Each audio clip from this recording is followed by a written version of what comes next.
प्रिय भक्तगण, भामिनी, बच्चे बच्चियाँ, बाल गोपाल एवं दूर दराज से आई हुई सत्संगी प्रेमियों, सुने, समझें तथा विचार करें। आज का सत्संग है कि सफलता यानी किसी कार्य में इंसान सफल कैसे होगा,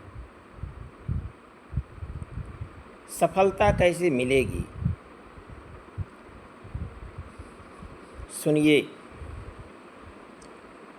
सफलता न तो कोई सांयोजिक घटना है और न कोई किस्मत का परिणाम। सफलता तो उस आदमी को मिलती है जो सफलता पाने के लिए अपने आप को समर्पित कर देता है। अर्थात आज तक इस असार संसार में, इस अपार संसार में, इस नश्वर संसार में जितने लोग सफल हुए हैं या जिन लोगों का नाम इस नश्वर जगत में अमर है, उन सभी लोगों ने सफलता पाने के लिए लक्ष्योन्मुख और एकनिष्ठ होकर के कर्म किया होगा, तभी उन्हें सफलता मिली होगी। मानव जीवन ऐसा है कि मानव तो शक्ति का भंडार है। सच पूछिए तो चाहे नर हो या नारी हो या नपुंसक हो, लेकिन सबके अंदर परमात्मा ने इतनी शक्ति भर दिया है कि जिसे मापा नहीं जा सकता। जिसने अपने अंदर छिपे हुए पावर का जितना ही सदुपयोग किया, वह अपने जीवन में उतना ही सफल हुआ। जिसने अपनी कार्य क्षमता का 25% सदुपयोग किया, वह अपने जीवन में असफल हुआ। जिसने अपनी कार्य क्षमता का 50% सदुपयोग किया, वह जीवन में सफल हुआ। तथा जिसने अपनी क्षमता का 100% सदुपयोग किया, उसका नाम इस नश्वर जगत में अमर हो गया। अमर है और अमर रहेगा। वैसे ही लोग महान बन जाते हैं, समृद्ध बन जाते हैं, सफल हो जाते हैं और आसमानी ऊंचाइयों को छू जाते हैं। कैसे? जैसे आधे मन से किया गया कार्य आधा ही परिणाम देता है, चौथाई मन से किया गया कार्य चौथाई ही परिणाम देता है, किंतु पूरे मन से किया गया कार्य पूरा परिणाम देता है। चाहे राम हो या रहीम हो, कृष्ण हो या कबीर हो, मोहम्मद हो या महावीर हो, मीरा हो या दया हो, सहजो हो या अपाला हो, यानी सूर हो या तुलसी हो। अर्थात आज के धनी व्यक्ति अमिताभ हो या अंबानी हो या अडानी हो, यानी हमारे कहने का मूल भाव यह है कि उस हर व्यक्ति ने अपने जीवन में आसमानी ऊंचाइयों को छूने के लिए केवल मेहनत ही नहीं किया होगा, वरना सफल होने के लिए कोई न कोई मापदंड अवश्य अपनाया होगा, कोई न कोई आधार अवश्य बनाया होगा, कोई न कोई कर्म पूरी लगन के साथ अवश्य किया होगा, कोई न कोई कर्म इतनी तन्मयता के साथ किया होगा कि वह अपने जीवन में सफल हुआ होगा। जी, सुनिए, जानते हैं मंजिल किसे मिलती है? अरे मंजिल उसे मिलती है जिनके सपनों में जान होती है। मंजिल उसे मिलती है जिनके सपनों में जान होती है। पंखों से कुछ नहीं होता, अरे पंखों से कुछ नहीं होता, हौसलों से उड़ान होती है।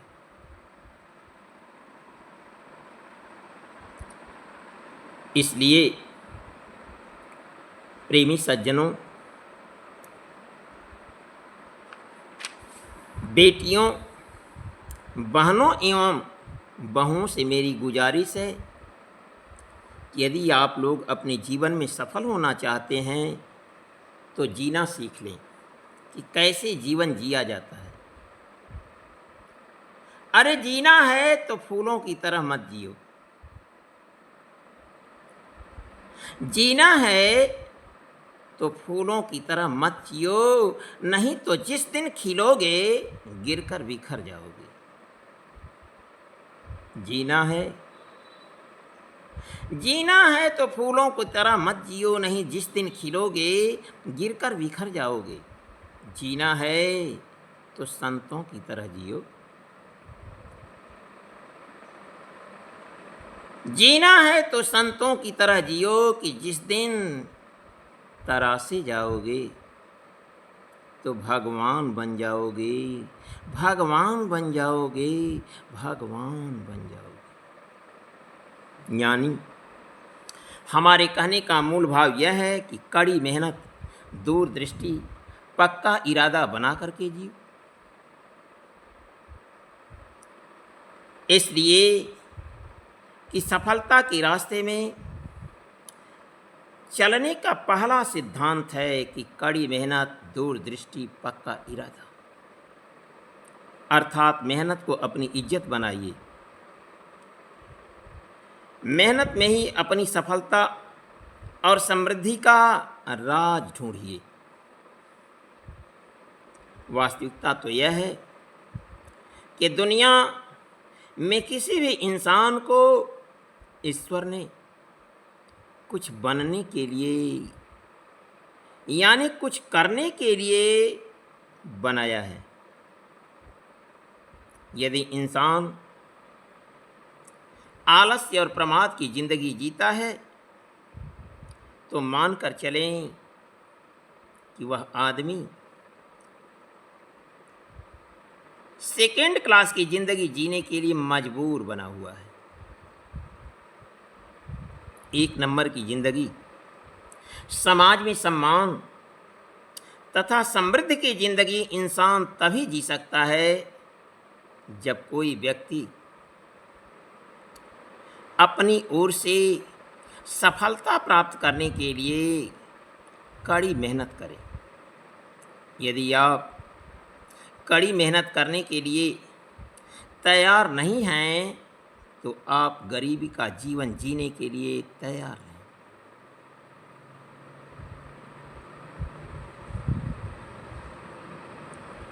यदि आप कठोर परिश्रम करने के लिए तैयार हैं तो इस नश्वर जगत में कोई ऐसा विद्यार्थी नहीं है जो सप्लीमेंट्री से पास हो। कोई ऐसा दुकानदार नहीं है जो दुकान खोले और न चले। कोई ऐसा कर्मचारी नहीं है जो अपने कैरियर निर्माण के लिए पहल करे और अधिकारी न बन पाए। यानी हमारे कहने का मूल भाव यह है कि कोई ऐसा गुरुभक्त नहीं है जो भक्ति करने के लिए पहल करे और भक्त न बन पाए। ऐसा कभी संभव नहीं है। आप लोग चींटी को देखे होंगे। चींटी को कण के लिए मेहनत करनी पड़ती है और हाथी को मण के लिए मेहनत करनी पड़ती है।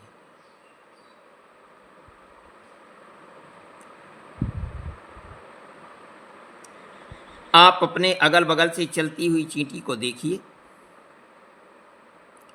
आप अपने अगल बगल से गुजरती हुई चींटी को देखिए या किसी दीवार पर चढ़ती हुई चींटी को, यानी दाना लेकर के चढ़ती हुई चींटी को देखिए तो पता चलेगा कि चींटी का पेट महज एक कण से भरता है, लेकिन एक कण को पाने के लिए वह कितना परिश्रम करती है। आलसी लोग केवल मोहल्लों, गांवों, चौपालों में बैठकर ताश के पत्ते खेलने के अलावा कुछ नहीं करते, इसलिए वे गरीब हैं, गरीब थे और गरीब रहेंगे। क्यों? इसलिए कि वे मन से गरीब हैं।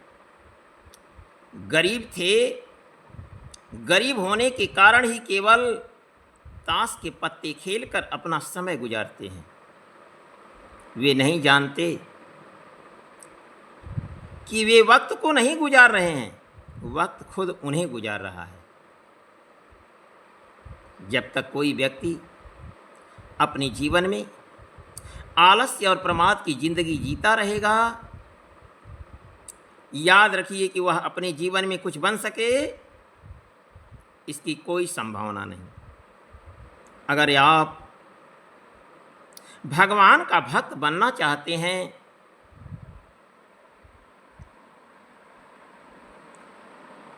भगवान का दर्शन करना चाहते हैं, भगवान का ध्यान करना चाहते हैं, भगवान को अपने अंदर स्थापित करना चाहते हैं, तो आप आलस और प्रमाद की जिंदगी का त्याग कीजिए, वरना दिनों दिन दुख रूपी कांटों से गुजरना पड़ेगा।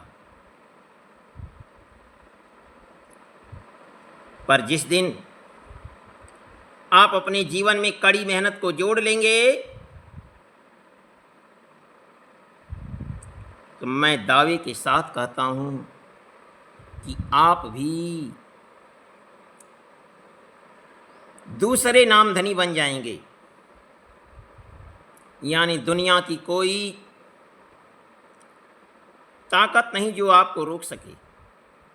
अगर मेहनत से जी चुराएंगे, अगर मेहनत से जी चुराएंगे तो न घर के होंगे न घाट के होंगे।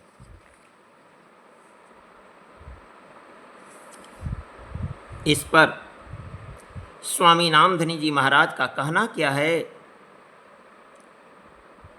कि लहरों से डरने वालों की नौका पार नहीं होती, लहरों से डरने वालों की नौका पार नहीं होती और कोशिश करने वालों की कभी हार नहीं होती। चींटी चींटी दाना लेकर दीवार पर चढ़ती है, पर 100 बार फिसलती है। चींटी दाना लेकर दीवार पर चढ़ती है, पर 100 बार फिसलती है, लेकिन पाती है मंजिल। लेकिन कहता है नामधनी कि पाती है मंजिल, कोशिश बेकार नहीं होती और कोशिश करने वालों की कभी हार नहीं होती। इस नश्वर संसार में कोई भी व्यक्ति यदि अच्छी जिंदगी जीना चाहता है तो ध्यान से सुने कि प्रातः काल की बेला में, यानी प्रातः काल की बेला 3 बजे भोर से उठकर अपने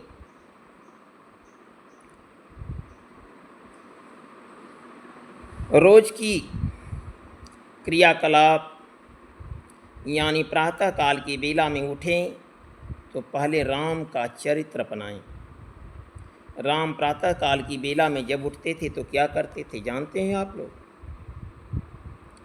प्रातः काल की बेला में जब राम उठते थे तो मानस में गोस्वामी जी मर्यादा पुरुषोत्तम भगवान राम के विषय में चौपाई लिखे हैं कि प्रातः काल उठ काया रघुनाथ, अमातु पिता गुरु नावहि माथा। प्रातः काल की बेला में मर्यादा पुरुषोत्तम भगवान राम उठते हैं तो माता पिता गुरु को प्रणाम करते हैं। आप लोग भी ऐसा करें। क्यों? सर्वप्रथम जब वेद की रचना हुई तो इसमें लिखा गया था कि मातृदेवो भवः, पितृदेवो भवः और आचार्य देवो भवः तथा अतिथि देवो भवः। यानी माता का दर्जा पृथ्वी से भारी होता है और पिता का दर्जा आकाश से भारी होता है, और सद्गुरु का दर्जा तो सर्वोपरि दर्जा है, उससे ऊपर कोई दर्जा नहीं। अतिथि भी देवता स्वरूप होते हैं, इसलिए अपने दरवाजे पर आए हुए अतिथियों का भी आप सम्मान करें। यानी भूखे को भोजन कराएं और प्यासे को पानी अवश्य पिलाएं। प्राणियों में सद्भावना रखें। पदार्थ में सद्भावना रखने से कुछ नहीं होगा। प्राणी मात्र में परमात्मा का निवास है, इसलिए प्राणियों में सद्भावना रखें। यानी हमारे कहने का मूल भाव यह है कि प्रातःकाल 3 बजे से 6 बजे तक अपने राम का ध्यान करें, अपने राम द्वारा प्रदत्त नाम का स्मरण करें। यानी भजन सुमिरन ध्यान करते हुए 3 से 6 की बेला को बिता दीजिए। इसके बाद आधा घंटा टहलें।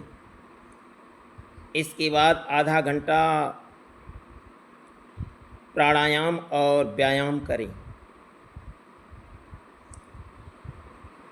इसके बाद प्रतिदिन 24 घंटे में से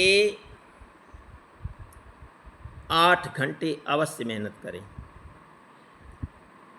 देखिए, मैं स्वयं परिश्रम करता हूँ।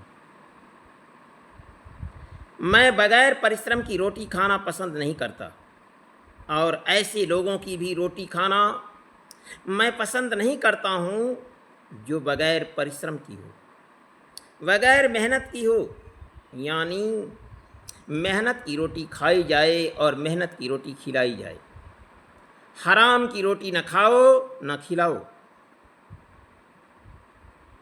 यानी आपकी हर रोटी पर पसीने की बूंदें अवश्य सजी हो।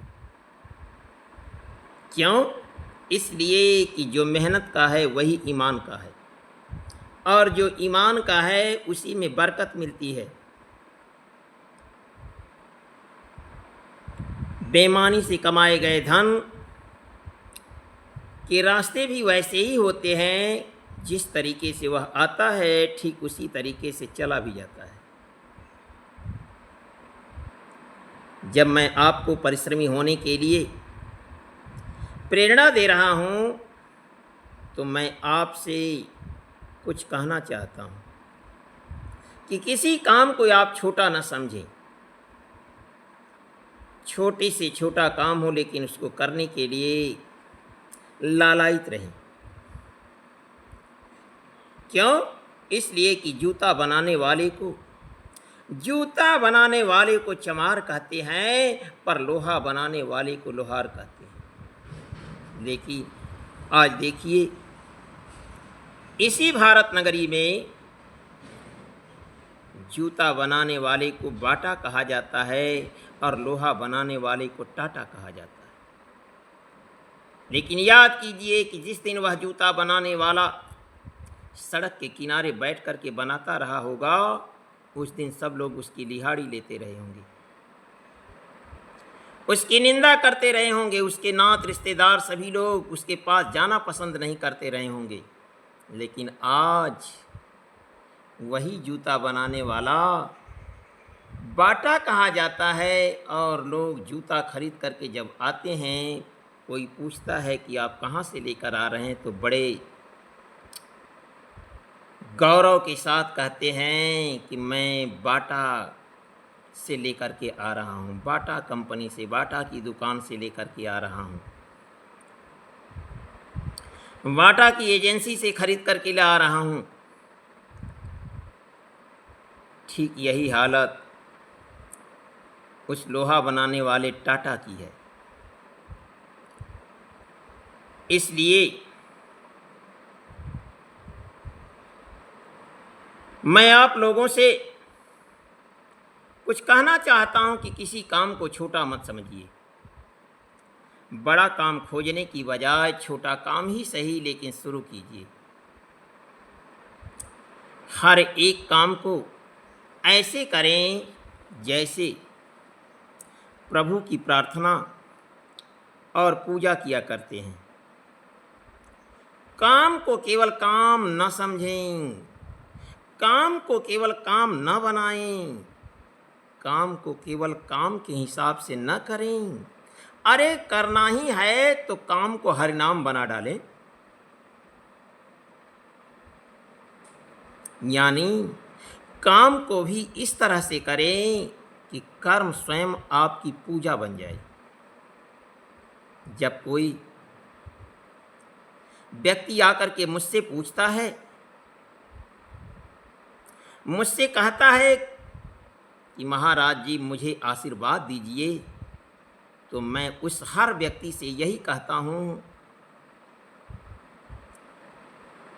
कि आप काम ही ऐसा कीजिए कि आपका कार्य खुद स्वयं आशीर्वाद बन जाए।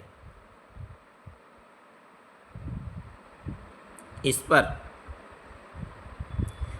एक साखी याद आ गई कि बड़े बुजुर्गों को प्रणाम करने से, यानी प्रातः काल की बेला में आप अपने से बड़े बुजुर्गों को प्रणाम अवश्य कीजिए तथा अपने बच्चों को भी यही सीख दीजिए कि अपने से बड़ों को प्रणाम अवश्य करना चाहिए। प्रातः काल की बेला में बड़े बुजुर्गों को प्रणाम करने से आपकी किस्मत खुलती है तथा दुश्मन को भी प्रणाम करने से दुआएं अवश्य मिलती हैं, अवश्य मिलती हैं, अवश्य मिलती हैं। कोई भी काम को आप छोटा न समझें। अगर आप अपने घर पर झाड़ू लगाते हैं तो ऐसे लगाएं जैसे आश्रम में झाड़ू लगाया जाता है, मंदिर में झाड़ू लगाया जाता है, मस्जिद में झाड़ू लगाया जाता है, गिरजाघर में झाड़ू लगाया जाता है।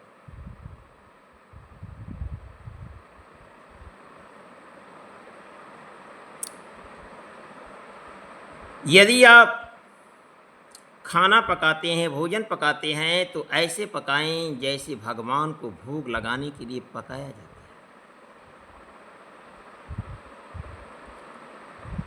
यदि आप पढ़ाई करते हैं तो मैं आपसे गुजारिश करता हूं कि इतनी तन्मयता से पढ़ें जैसे कोई कवि अपनी कविता का सृजन कर रहा हो।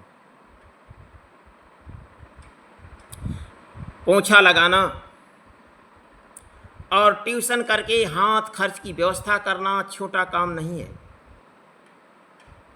जो आदमी काम को छोटा या बड़ा समझता है वही दूसरों से कुछ मदद की अपेक्षा करता है। किसी के सामने हाथ फैलाकर भीख मांगने से तो अच्छा है कि छोटा काम ही सही, पर उसे करना कहीं ज़्यादा अच्छा है। दान और दया की रोटी भिखारी को दीजिए और आप मेहनत की कमाई खाइए। दान और दया की रोटी खाने की बजाय प्रेम और मेहनत का पानी पीना कहीं अधिक सम्मानजनक है। किसी के सामने हाथ फैलाकर भीख मांगने से तो अच्छा है कि छोटा काम ही सही। किसी के घर पर झाड़ू पोछा लगाकर स्वाभिमान की जिंदगी जीना दया और दान की रोटी खाने से कहीं अधिक बेहतर है। मैं आप लोगों से यही कहूँगा कि मेहनत से जी मत चुराइए। यदि लगन से मेहनत करते रहेंगे तो मेहनत आपका परिणाम जरूर देगा। सदगुरु के पास अनेकों शिष्य आते हैं, मगर अर्जुन उनमें से कोई एक बनता है।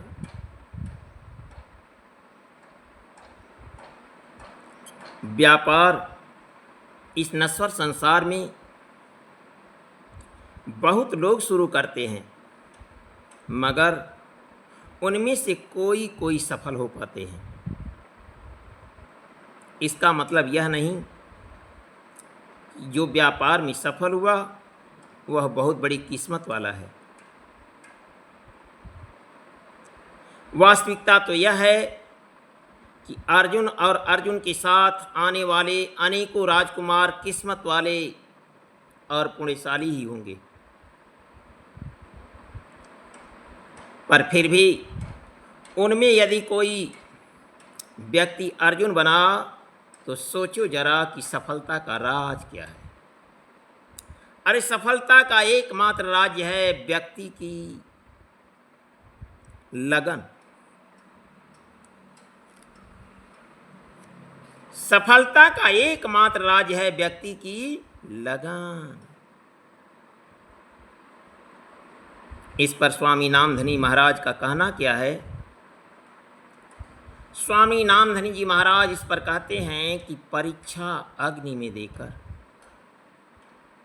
परीक्षा अग्नि में देकर लोहा शमशीर बनता है। परीक्षा अग्नि में देकर लोहा शमशीर बनता है।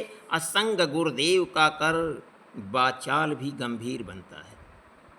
पकड़कर दस्त मुर्शिद का रिझाकर भक्ति सेवा से, अरे पकड़कर दस्त मुर्शिद का रिझाकर भक्ति सेवा से हर मंजिल पार कर। अरे कहता है नामधनी कि हर मंजिल पार कर खादिम से एक दिन पीर बनता है, पीर बनता है, पीर बनता है। यानी जो कुछ करें पूरे मन से करें, अर्थात पूरी लगन से करें। कोई भी व्यक्ति अगर लगन के साथ कार्य करता रहेगा तो कार्य निश्चय ही अपना परिणाम देगा। लेकिन अगर बिना लगन का कार्य किया गया तो वही कार्य मनुष्य के पांव की बेड़ी बन जाया करता है। लगन से किया गया कार्य व्यक्ति की सफलता का द्वार बन जाता है, लेकिन बिना लगन का किया गया कार्य मनुष्य के पांव की बेड़ी बन जाया करता है। इसलिए जो कुछ भी करें पूरी लगन से करें। जब लगन से करेंगे तो यह निश्चित है कि आप मगन हो जाएंगे। इसलिए कि किसी कार्य का, कोई भी कार्य का सिद्धि, मतलब किसी भी कार्य की सिद्धि का मेरुदंड है लगन। जैसा कि आप लोगों ने सुना होगा भक्तिनी मीरा के विषय में, मीरा जी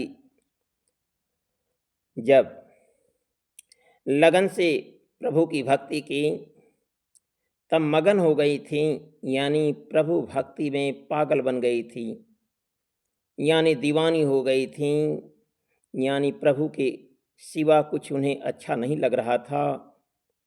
जब प्रभु दर्शन पाई तो मीरा जी लिखी क्या कि ऐसी लागी लगन मीरा हो गई मगन, हो ऐसी लागी लगन मीरा हो गई मगन।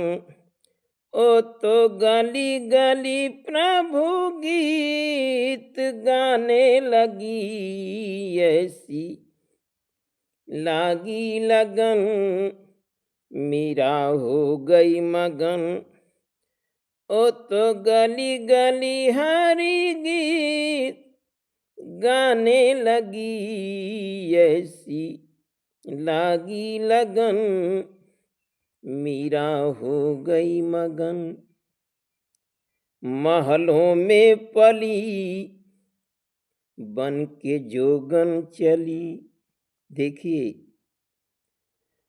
राजमहल में रहने वाली मीरा आज जोगन बन के राजमहल से बाहर निकल गई, यानी प्रभु प्रेम में दीवानी हो गई थी।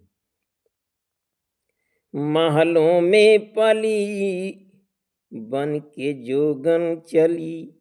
जिस समय प्रभु भक्ति में इंसान लीन हो जाता है, उसे राजमहल भी अच्छा नहीं लगता है। यही हालत मीरा की है कि महलों में पली, बन के जोगन चली। मीरा रानी दीवानी कहाने लगी, ऐसी लागी लगन, मीरा हो गई मगन। ओ तो गली गली हरी गीत गाने लगी, ऐसी लागी लगन, मीरा हो गई मगन। यानी जब इंसान की लगन लग जाती है तो इंसान मगन हो जाता है, अर्थात व्यक्ति के मन में पलने वाली यह लगन कि मैं कुछ बनकर रहूंगा, यह संकल्पित जीवन ही उसे सफलता के उच्च शिखर पर पहुंचा देता है। यानी उच्च शिखर पर, यानी सफलता के उच्च शिखर पर ले जाने वाला रास्ता दिखा देता है। जब तक मनुष्य अपने बाप की कमाई पर जीता रहेगा, तब तक वह अपने पैरों पर खड़ा नहीं हो पाएगा। जानते हैं बाप की कमाई किस लिए होती है? बाप की कमाई उपयोग करने के लिए होती है, उपभोग करने के लिए नहीं। यानी हमारे कहने का मूल भाव यही है कि बाप की कमाई बेटी के समान होती है, अर्थात बेटी का उपयोग किया जाता है, उपभोग नहीं किया जाता। बाप की कमाई चाहे जितनी भी हो, यदि बेटा कपूत निकल गया तो तिजोरियां खाली होते देर नहीं लगेगी। ईश्वर ने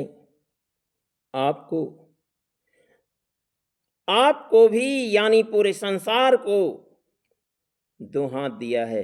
किस लिए? मानो पेट भरने के लिए। लोग कहते हैं कि पेट भरने के लिए भी 100 तरह की पाप पुण्य करने पड़ते हैं, लेकिन मैं कहता हूं कि पेट भरने के लिए कोई पाप पुण्य नहीं करता, बल्कि अपनी अर्थव्यवस्था मजबूत करने के लिए, सुदृढ़ करने के लिए ही लोग पाप करते हैं। पेट तो मजदूरी करके भी भरा जा सकता है। अरे भगवान की कृपा पर तो विचार कीजिए, उस कुदरत की कृपा पर तो विचार कीजिए कि कुदरत ने पेट एक बनाया पर हाथ दो। क्यों? इसलिए कि हाथ हाथ से मिले हुए हैं, कदम कदम के साथ हैं। हाथ हाथ से मिले हुए हैं, कदम कदम के साथ हैं। उधर करोड़ों भरने हैं, पर उनसे दुगुने हाथ हैं। यानी अब आप इस पर विचार कीजिए कि ईश्वर ने पेट एक बनाया पर हाथ दो। क्यों? इसलिए कि पहले क आता है, फिर बाद में ख, अर्थात पहले करो, यानी कार्य करो, फिर खाओ। लोग करना चाहते नहीं, केवल खाना चाहते हैं। अगर लगन पक्की है तो निश्चित है कि व्यक्ति को रास्ता दिखाने वाला राही मिल जाता है, यानी सद्गुरु से भेंट हो जाती है। अगर लगन लग जाए यानी जीवन में कुछ बनने की, कुछ कर गुजरने का दृढ़ संकल्प जग जाए तो आदमी सद्गुरु से उपदेश लेकर उनकी आज्ञा का पालन करते हुए, उनकी सगुण मूर्ति का ध्यान करते हुए, उनकी द्वारा दी गई ब्रह्म विद्या के मंत्र का भजन करते हुए अपने जीवन के रास्ते खोज लेता है। अर्थात सगुण साकार सच्चिदानंद की फोटो भी उसके लिए प्रेरक बन जाती है।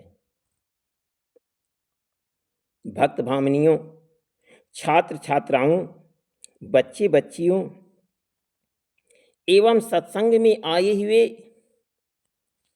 नवयुवक सत्संगी प्रेमियों के लिए अत्यंत प्रेरक बात है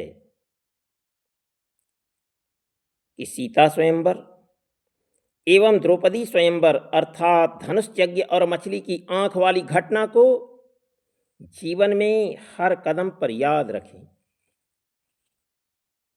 हमारे कहने का मूल भाव यह है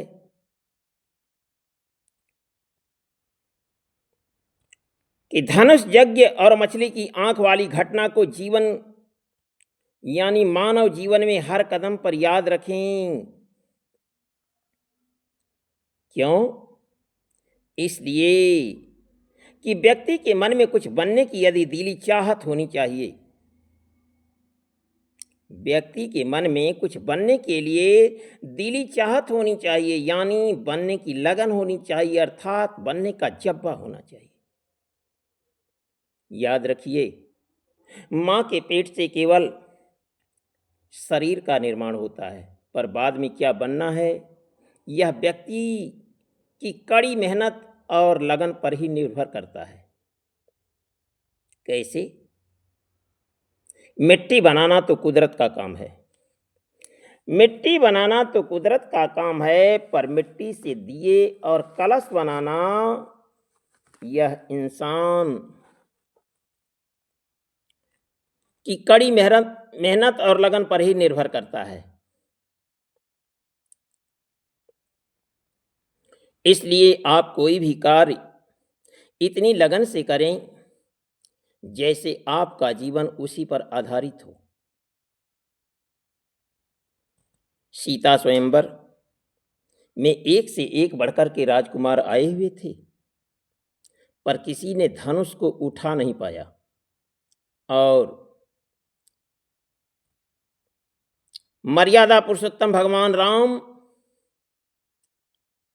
गुरु की कृपा से धनुष को तोड़ डाले। द्रौपदी के स्वयंवर में एक से एक राजकुमार आए हुए थे, पर किसी राजकुमार ने भी मछली की आंख को तीर से नहीं भेद पाया। लेकिन विप्र वेश में पहुंचे हुए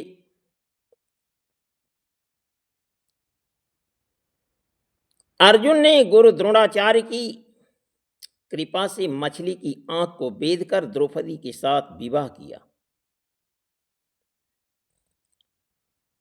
इस पर मुझे एक साखी याद आ गई कि न चूके लक्ष्य से रण में उसे शमशीर कहते हैं।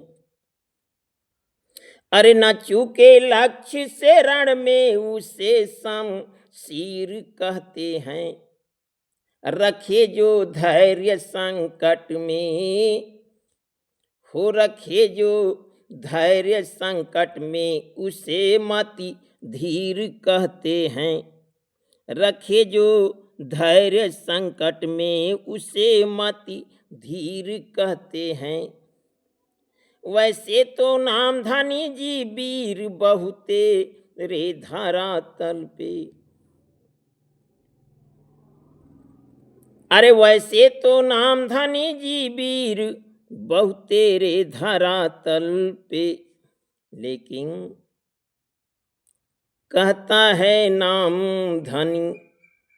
अरे वैसे तो नाम धनी जी वीर बहु तेरे धरातल पे, लेकिन हटाए पाँव ना पीछे, हो हटाए पाँव ना पीछे, उसे ही वीर कहते हैं।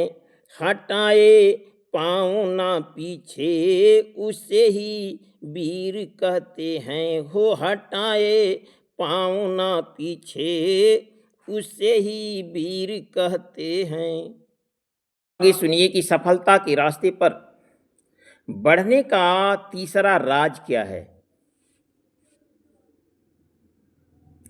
तीसरा राज है व्यक्ति का लक्ष्य। यानी हमें अपने जीवन में क्या बनना है, अभी इसी समय निर्धारित कर लें। क्यों? इसलिए कि बगैर लक्ष्य का छोड़ा गया तीर व्यर्थ चला जाता है। बगैर लक्ष्य की चलाई गई जहाज समुद्र में भटक जाया करती है। बगैर लक्ष्य की गई इबादत से कोई नौकरी, बगैर लक्ष्य की गई इबादत से कोई भक्ति पा नहीं सकता। बगैर लक्ष्य की गई पढ़ाई से कोई नौकरी पा नहीं सकता। याद रखिए उस कहानी को जिसमें कछुआ और खरगोश एक साथ दौड़ते हैं, तो वह निश्चित है कि जीतेगा खरगोश, लेकिन नहीं। याद रखिए जीत उसकी होगी जो निरंतर प्रयास करता रहेगा। यानी चाहे आप भले ही कछुआ की तरह बहुत ही तेज तर्रार हो, चाहे आप भले ही खरगोश की तरह बहुत तेज तर्रार हो, पर यदि आपने खरगोश की तरह आलस्य का जीवन जीना शुरू किया तो मान कर चलें कि आप लक्ष्य को प्राप्त नहीं कर पाएंगे।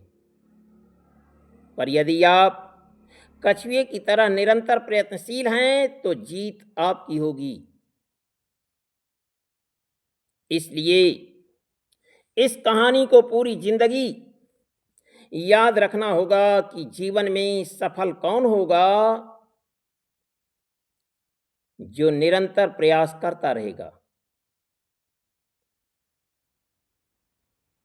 इस पर स्वामी नामधनी जी महाराज का कहना क्या है कि जीवन में अपना लक्ष्य निर्धारित कीजिए।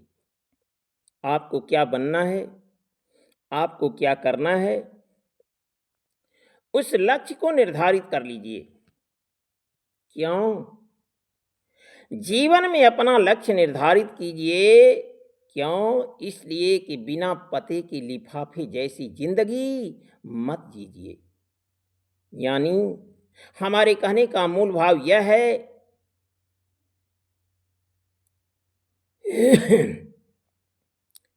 कि जिस पर पता लिखा ही नहीं होगा तो डाकिया उस लिफाफे को कहां पहुंचाएगा। यानी लहरों से लड़ने वाला जीत का हकदार बनता है। अरे लहरों से लड़ने वाला जीत का हकदार बनता है, और चोट जब सहता है लोहा तभी तलवार बनता है। आंकड़ा 36 का होता है। आंकड़ा 36 का होता है आलस्य और सफलता में। आंकड़ा 36 का होता है आलस्य और सफलता में, पर कहता है नामधनी कि अग्निपथ से गुजर कुंदन गले का हार बनता है, गले का हार बनता है, गले का हार बनता है। अब सफलता का चौथा राज सुनिए कि चौथा राज क्या है। चौथा राज है कार्य योजना।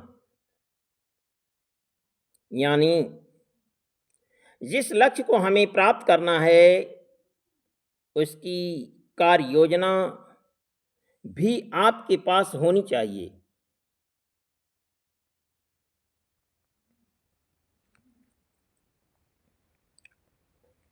यानी सफलता के रास्ते पर यात्रा करने के लिए अपने दिमाग में उसका नक्शा पहले बना लेना चाहिए। क्यों? इसलिए कि बगैर नक्शे के उठाए गए कदम आपको अपने रास्ते से भटका सकते हैं।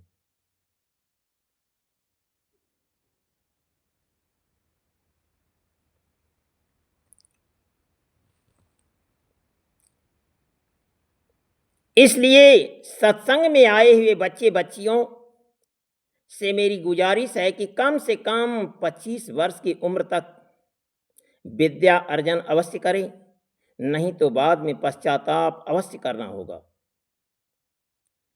इसी संदर्भ में स्वामी नामधनी जी महाराज का कहना क्या है कि दूर मंजिल हो पर निराश न हो। अरे दूर मंजिल हो पर निराश न हो, और देख कर दूरियां हताश न हो। सफलता सफलता खुद ही चूम लेगी कदम, सफलता खुद ही चूम लेगी कदम, मगर कहता है नाम धनी, मगर कहता है नाम धनी कि लगन साहस में हरास न हो, हरास न हो, हरास न हो। अब आगे सुनिए कि सफलता का पांचवा राज क्या है।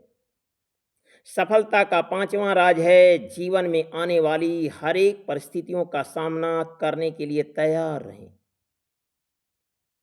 परिस्थितियां तो कसौटी हैं, पर स्वयं के धैर्य की कसौटी तथा चापलूस दोस्तों की कसौटी का पता चल जाएगा।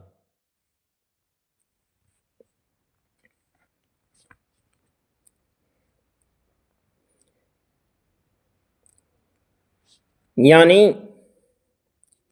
आप ही विचार कीजिए कि आप सड़क पर बाइक से चल रहे हैं,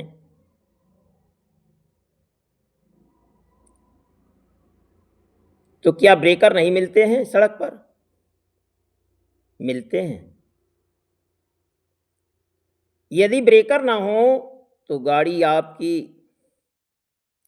हमेशा हाई स्पीड में चलती रहेगी और कहीं न कहीं एक्सीडेंट कर जाएगी। लेकिन ब्रेकर रहने से क्या होता है कि गाड़ी संभल करके चलाना पड़ता है। यानी कहने का हमारे मूल भाव यह है कि सफलता का पांचवा राज जो सही है, जो कह रहा है कि कसौटियों को झेलने के लिए हिम्मत रखनी चाहिए। परिस्थितियां ही कसौटी हैं, जो पढ़ता है उसी की परीक्षा होती है। अब सफलता के रास्ते का छठा राज क्या है कि अपने दिमाग पर चढ़े बोझ को उतार दीजिए। क्यों? इसलिए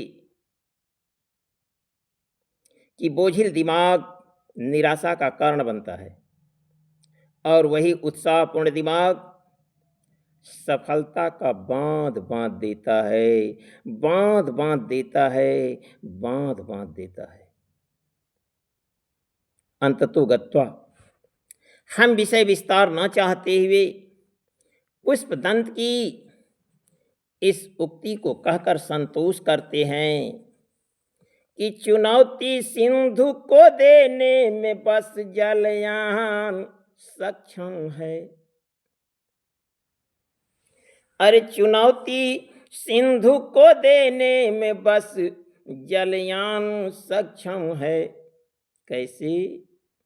जैसे गहनतम को भगाने में हो, गहन तम को भगाने में महज एक भान सक्षम है। गहन तम को भगाने में महज एक भानु सक्षम है। चुनौती सिंधु को देने में बस जलयान सक्षम है। गहन तम को भगाने में महज एक भानु सक्षम है। अरे ढूंढना व्यर्थ है उसको न जिसको चक्षु कर पद है। हो ढूढ़ना व्यर्थ है उसको, न जिसको चक्षु कर पद है। जम से लड़ने में केवल, हो जम से लड़ने में केवल, हो जम से लड़ने में केवल नाम धनी भगवान सक्षम है। जम से लड़ने में केवल नाम धनी भगवान सक्षम है। हो जम से लड़ने में केवल नाम धनी भगवान सक्षम है।